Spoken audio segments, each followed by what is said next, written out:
जय श्री जगन्नाथ मंदिर जिते प्रतिष्ठा हेले विग्रह गोपीनाथ 2022 मसीह आसी विग्रह प्रतिष्ठा दिवस आसी शांतिलता बारिक जे कि आज मो गहन ना बहुत तो भल लगुच कि तार आबसेन्स मत बहुत लगुच मत बहुत मन पड़ुची एଠିकार परिवेश बहुत भल लगुच आज मो प्रोग्राम करी से दिन अपेक्षा से दिन जी लगी ना आज तार 2 गुण लगे आज लोक संख्या टी अधिका अच्छा राधा पाद दर्शन कली अँला गछ मुंडिया मारिली आउ कौन कहबी बहुत भल लगे बर्तमान भी प्रोग्राम आमर चली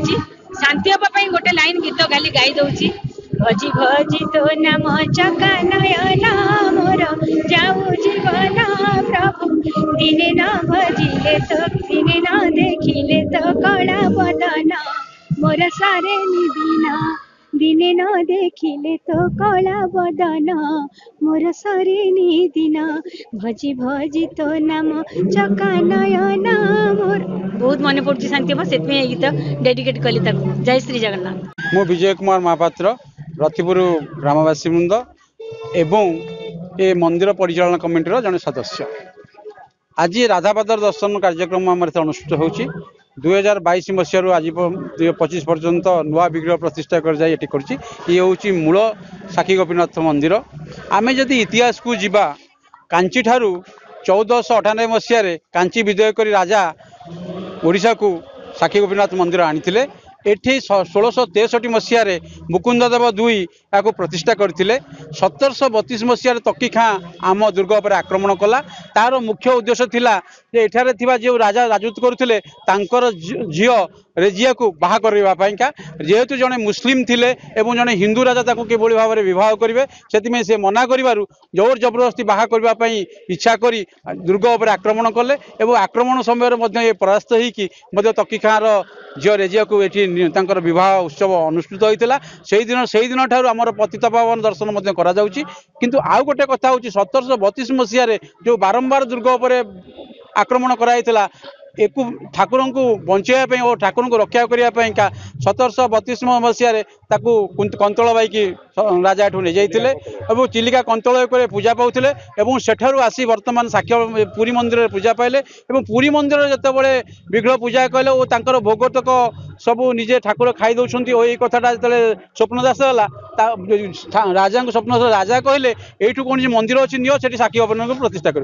आनिकी साक्षी बड़ा फूलबड़ा जगह साक्षी बड़ा नुह तो फूलबड़ा रेवेन्यू विलेज ठाकुर को प्रतिष्ठा कर बर्तमान से ठाकुर पूजा पाँच कि जेहेतु यहाँ मूल गादी और यापर मूल लक्ष्य समस्त तेणु जेहेतु भग्न अवस्था पड़ा ये साधारण लोक जटनीवासी रतिपुरवासी और अन्यवासी ओडिशा सरकार किसी अनुदान मंदिर गठि उठी प्रतिवर्ष राधापाद दर्शन अनुष्ठित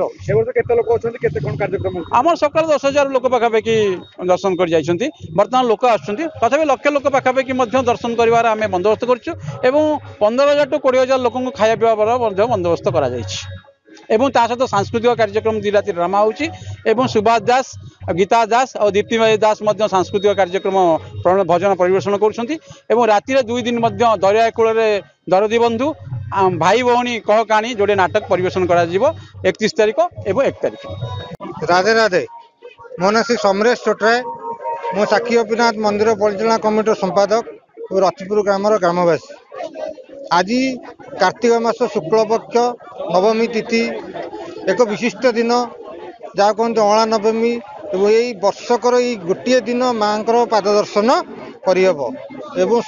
वर्षक सबुदिन पाद ढांकुणी होगी रहे गोटे दिन माँ पाद केवल दर्शन करहब आज ये पुण्यतिथि आमर ग्राम रतिपुर ग्राम साक्षी गोपीनाथ देव मंदिर प्रांगण में राधापादर दर्शन बहु आडम्बर पालन करा आज की विगत 4 वर्ष है मंदिर प्रतिष्ठा हवा ठारू राधापाद दर्शन सब वर्ष यही दिन पालित यही दिन मानक आमर सका देवनीति जेम सका द्वार फिटा मंगल आलती देवनीति हो सर्वसाधारण दर्शन पाई बहु ये आखपाख अंचल हजार हजार भक्त आसी समागम होती प्रसाद सेवन कार्यक्रम रही भजन समारोह ए वर्ष आम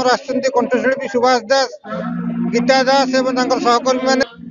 भजन परिवेषण होती सन्ध्या कुनि कुनि पिला छोट छोट ओडिसी नृत्य कार्य परिवेषण हे एवं मीना बजार लगी आज राति सामाजिक नाटक दरियाकूल दरदी बंधु एवं आसंता काली एक सामाजिक नाटक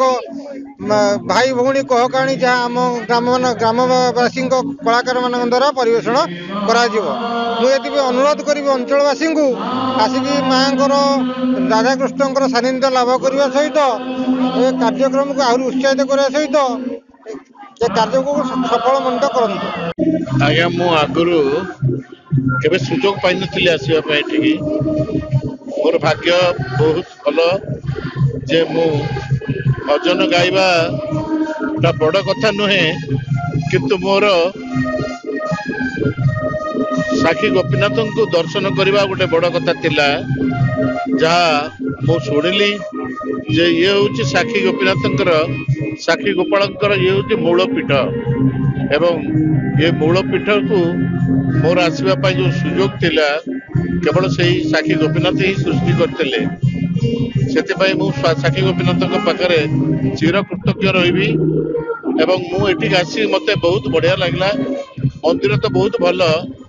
दर्शन कली मत बहुत पेट पूरीगला मोर तापर ये भजन गायक सुजोग मिलला एवं भजन गाइली भजन गाई सारा मत बहुत आनंद लगला एते लोक एठी एमाने एते लोक एमाने भजन प्रिय एमाने संगीत प्रिय लोक माने समस्त आगे मत सुजोग मिलला गाया एवं मत भारी बहुत भल लगला जीवन में गोटे विराट शांति मत ये लगिला साखी गोपीनाथ दर्शन एवं भजन गाइबा आ लोक मान सागर मिसी मत बहुत आनंद लगे। लेटेस्ट न्यूज अपडेट पाई www.nowodisha.com को लॉगिन करंतु।